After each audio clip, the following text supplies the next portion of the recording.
तोशा खाना केस में सजा दे के और तरीके से आपने देखा कि उसके अंदर भी वाज़ेह तौर पर सुप्रीम कोर्ट और हाई कोर्ट ने रिमार्क्स दिए कि कोई फैसले के अंदर ऐसी जो है उजलत दिखाई गई है और लीगली तौर पर बहुत ज़्यादा गलतियां हैं। उसके बावजूद आप देख लें कि वो जो सजा थी सस्पेंड होने पे कितना टाइम लगा और आज भी चेयरमैन पीटीआई जेल में है। साइफर केस के ऊपर जो है वो जमानत की दरखास्त के ऊपर समाअत ही नहीं हो रही। आज इस्लामाबाद हाई कोर्ट में दरखास्त लगी हुई थी और हमने ये सदा की कि 2-3 दिन के लिए इसको एडजर्न कर दिया जाए। कल भी आपको पता है कि क्वेश्चन की दरखास्त लगी हुई है इस्लामाबाद हाई कोर्ट में, अगर उसके साथ फिक्स कर लिया जाता और कल ही सुन ली जाती, फिर ये गुजारिश थी कि चलें अगर कल नहीं सुनते परसों सुन लेते, उससे अगले दिन सुन लेते, लेकिन एक हफ्ते के लिए इस मामले को एडजर्न कर दिया गया और उसके ऊपर अभी तक डेट क्लियर नहीं हो रही कि मंडे के लिए है या ट्यूसडे के लिए है। कुछ ये बताया जा रहा है कि मंडे को कहा गया है और कुछ ये कहा जा रहा है कि अगले हफ्ते के लिए एडजर्न है। तो ये बिल्कुल आइन के मुतसादम है और इंसाफ ना देना आइन की खिलाफवर्जी है। खान साहब को इंसाफ नहीं दिया जा रहा, बार बार ये हम इस्तदा कर रहे हैं, इंसाफ दिया जाना चाहिए, लेकिन आपके सामने सारी चीजें हैं। दूसरे नंबर पर ये जो ऑडियो रिकॉर्डिंग की जाती है, कभी फोन टैप किए जाते हैं साहब का वजीर आजम के, कभी उनके घर में डिवाइसेस लगाई जाती हैं। जब भी खान साहब से हम मुलाकात कर रहे होते थे तो हमेशा खतरा ये होता था कि इस कमरे में कहीं पे किस जगह के ऊपर जो है रिकॉर्डर कोई लगाया गया हो, कोई डिवाइस लगाई गई हो। कई दफा ऐसी डिवाइसेस वहां से पकड़ी गई जो कि हमें बाद में पता चली कि ये कब से कोई जो है हमारा प्लान जो है लेने के लिए और रिकॉर्डिंग करने के लिए, फिर वो रिकॉर्डिंग यूज की जाती हैं, मीडिया के ऊपर चलाई जाती हैं, टीवी चैनल के ऊपर चलाई जाती हैं। यहाँ पर कैमरा भी खामोश है। यहाँ पर जो अदालत के अंदर सरकार जो है वो रिपोर्ट जो उन्होंने मुख्तलिफ डिपार्टमेंट ने जमा करवाई, किसी तरह से उन्होंने ये ग्राउंड नहीं दी कि लीगली तौर पर इस कानून के तहत हम रिकॉर्डिंग करते हैं, ये लॉ है, ये सोर्स है, इसने रिकॉर्डिंग की, कोई उनके पास जवाब नहीं था। आज एक तो अदालत ने उसके ऊपर स्टे दे दिया है कि कोई ऐसी कार्रवाई बुशरा बीबी के हवाले से ना की जाए, चाहे एफआई हो चाहे कोई पुलिस हो। जैसे कि रोजाना ब्लैकमेल किया जाता है, रोजाना उनको बुला के उनकी ऑडियो जो है वो आगे फोरेंसिक के लिए भिजवाई जा रही है, क्योंकि बेसिकली आपने अगर किसी की रिकॉर्डिंग करनी है तो सबसे पहले आपने देखना है कि कोई मुल्की सलामती का खतरा हो जिसमें बहुत ज्यादा अशद जरूरत हो, और वो भी एक बड़ा नैरो सा जो है वो एक गैप मिलता है, एक विंडो मिलती है जिसके जरिए आप जो है किसी की रिकॉर्डिंग जो है वो कर सकते हैं, और वो भी बकाया तौर पर कोर्ट से परमिशन ली जाती है कि ये मकसद है और उस मकसद के लिए हम ये कर रहे हैं। लेकिन यहाँ पर कोई चीज नहीं बताएगी, स्टे हो गया है। और दूसरे नंबर पर आखिरी मौका दिया गया है सरकार को कि जनाब आप ठीक तरीके से जवाब दें।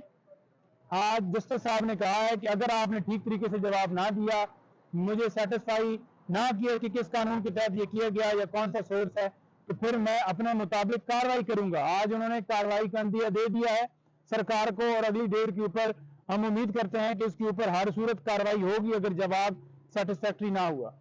तीसरे नंबर पर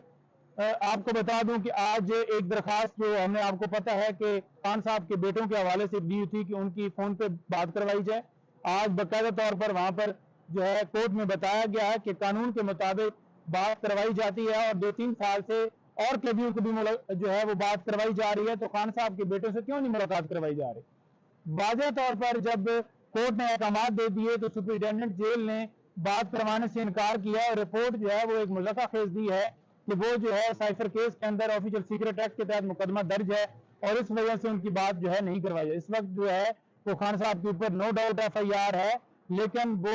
मुजरम करार नहीं दिए गए। तो जब तक वो मुजरम नहीं करार दिए जाते तो तब तक आप कैसे किसी ऐसे लॉ का हवाला दे रहे हैं जो कि कानून के मुताबिक वो उसके ऊपर अप्लाई नहीं करता। तो लिहाजा अगर जिस वक्त तक जो अदालत है वो तौहीन अदालत की कार्रवाई नहीं करेगी, अपने ऑर्डर इंप्लीमेंट नहीं करवाएगी, तो देन तब तक जो है वो अदालतों के अहकामात को इसी तरह हवा में उड़ाया जाएगा। हम इस्तदा करते हैं कि खान साहब की दरखास्तें जो उनमें डिले ना किया जाए, और जो हमने गिरफ्तारी के हवाले से जो मुतालबा किया हुआ कि खान साहब को किसी मुकदमे में गिरफ्तार ना किया जाए, चाहे FIA हो चाहे नैब हो, वो हमारी दरखास्तें सुप्रीम कोर्ट में भी और हाई कोर्ट में पेंडिंग है। हम ये इस्तदा करते हैं कि वो फिक्स हों और मजीद किसी मुकदमे में गिरफ्तारी से रोका जाए, क्योंकि खान साहब की जब जमानत होगी तो ये जैसे ओछे हथकंडे इन्होंने पहले किए हैं मुख्तलिफ PTI के लीडर्स के साथ, और जो वर्कर्स गिरफ्तार हुए थे उनको 3 MPU के तहत गिरफ्तार किया गया,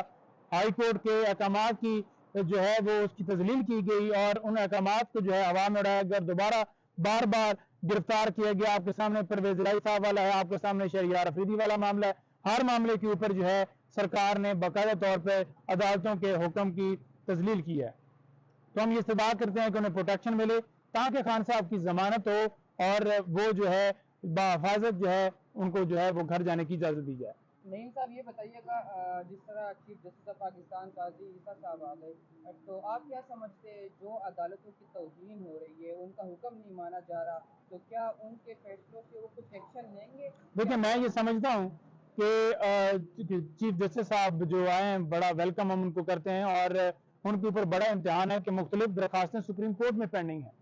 उनके ऊपर जो है फैसला फौरन आना चाहिए। जैसे कि सिविलियन का मिलिट्री ट्रायल उस हवाले से दरखास्त पेंडिंग है और इलेक्शन 90 डेज के अंदर प्रैक्टिस एंड प्रोसीजर बिल वाला मामला पेंडिंग है और उसके साथ साथ फंडामेंटल राइट्स की जो वायलेशन हो रही है, जो लोग अगवा हो रहे हैं, जो लोग जो है उठाए जाते हैं उनका पता ही नहीं चलता, जो लोग बेगुनाह जेलों में पड़े हुए हैं, ये तमाम जो दरखास्तें हैं सुप्रीम कोर्ट में पेंडिंग है। इनके ऊपर जो है बोल्ड डिसीजन देना चाहिए, स्टैंड लेना चाहिए। अगर चीफ साहब खड़े हो गए तो पूरे मुल्क की अदालतें खड़ी हो जाएंगी। ये उनके ऊपर इम्तिहान है कि जुडिशरी की जो इज्जत है उसको बहाल करवाया जाए और जो अहकामात को हर रोज हवा में उड़ाया जाता है वो अहकामात जो हैं तभी इम्प्लीमेंट होंगे या आगे नेक्स्ट जो है हुक्म की तामील की जाएगी कि अगर सुप्रीम कोर्ट के चीफ जस्टिस साहब खड़े हो जाएंगे। सुप्रीम कोर्ट के चीफ जस्टिस अदालतों के बाप तस्वर किए जाते हैं और उनको स्टैंड लेना पड़ेगा, तभी मुल्क के अंदर रूल ऑफ लॉ और आइन की बालादस्ती होगी। एप्लीकेशंस पेंडिंग पड़ी हैं, जो क्या अमला नहीं है सुप्रीम कोर्ट के अंदर या कोई और वजह? देखें, अमला मौजूद है, वजह कोई और ही है। दरखास्तें आज तक फिक्स नहीं हुई और पहले दरखास्तें फिक्स हुई, उसके ऊपर समाअत हुई और अब नहीं फिक्स हो रही और हम ये इस्तदा करते हैं कि वो फिक्स हों ताकि आइन की बालादस्ती और कानून के मुताबिक फैसला है। अबू असनाद साहब जो है, क्या पूरे पाकिस्तान में एक ही जज है? कभी उनको बीमारी होती है, कभी वकील नहीं होते, प्रोसिक्यूटर साहब नहीं होते, कभी किसी का पेट खराब होता है, तो क्या इतनी साबित वज़ीर-ए-आज़म के ट्रायल हो रहे और उनकी जजेस बीमार हो जाते हैं, कभी क्या मसला है? देखिए, मैं ये समझता हूँ कि जब उनका नोटिफिकेशन किया गया तो ड्यूटी जज का नोटिफिकेशन भी साथ होना चाहिए था। ये पहली बदनीति देखें, एक नोटिफिकेशन किया गया जिसको भी हमने चैलेंज किया और जो उनकी अदालत जेल में ट्रांसफर की गई उसको भी हमने चैलेंज किया, अभी तक उसके ऊपर भी फैसला नहीं आ रहा। अटक जेल से अडयाला जेल शिफ्ट करने के हवाले से हमारी इस्तदा थी, उसके ऊपर भी फैसला नहीं आ रहा। तो फैसला आना चाहिए और कानून के मुताबिक फैसला आना चाहिए। अबुल असनाद साहब छुट्टी पर जाते हैं तो उनके मुतबादिल ड्यूटी जज होने चाहिए और अगर वो आते हैं और फिर जब दूसरी तरफ से सरकार की तरफ से प्रोसिक्यूटर पेश होते हैं 3-3 वकील, तो वो जनाब बहाने मांगते हैं कि वो सुप्रीम कोर्ट में बिजी हैं, टाइम नहीं है, ये है वो है। तो ऐसा नहीं होना चाहिए और कानून के मुताबिक ट्रीट किया जाना चाहिए। खान साहब को इंसाफ नहीं दिया जा रहा और ये बिल्कुल जो है हम ये कहेंगे कि ये इंसाफ का कत्ल है और ज्यादती है कि एक साबका वज़ीर आज़म के साथ अगर इस तरह से ट्रीट किया जा रहा है तो आपकी और मेरी फिर क्या हैसियत रह जाएगी कि आपको और मुझे क्या इंसाफ मिलेगा। आपको नहीं लगता हुकूमत ने एक नया सिलसिला शुरू किया है इंसाफ की डोर टू डोर फराहमी, तो जहाँ खान साहब बैठे होते हैं अदालत में खुद चली जाती है, तो इससे तो खान साहब को उल्टा सहूलत मिल गई है कि चलो अदालत उनके सामने पेश हो रही है। लेकिन साहब आपने बड़ा अच्छा सवाल किया है। गुजारिश ये है कि जब खान साहब के हवाले से हम एग्जामिशन फाइल करते थे इस बुनियाद के ऊपर कि खान साहब को जो है वो उनके ऊपर कातलाना हमला हुआ है और वो इस वक्त जो है मेडिकली फिट नहीं है और हॉस्पिटल में एडमिट हैं, तो उन्हें एग्जामिशन दी जाए, तो उस वक्त एग्जामिशन नहीं दी जाती थी और कहा जाता था कि वारंट ले जाएं और उन ऑपरेशन करें और उनको लेके आएँ। फिर हम जब ये दरख्वास्त देते थे कि डिस्ट्रिक्ट कोर्ट के अंदर जो है वो खतरा है, क्योंकि आपको पता है वहाँ पर हर रोज़ मर्डर होते थे और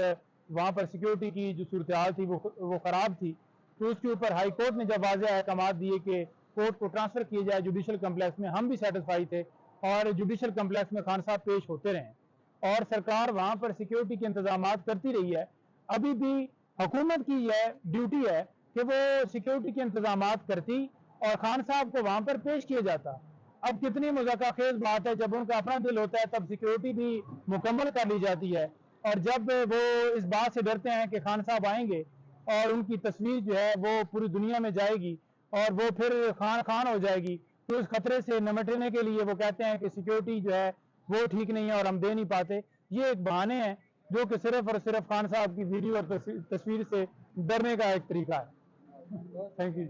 अगर आप गैर जानिबदार और बेलाग तज्जियों और तबसरों में दिलचस्पी रखते हैं तो अभी सुनो न्यूज़ का YouTube چینل سبسکرائب کریں اور بیل آئیکن پر کلک کریں۔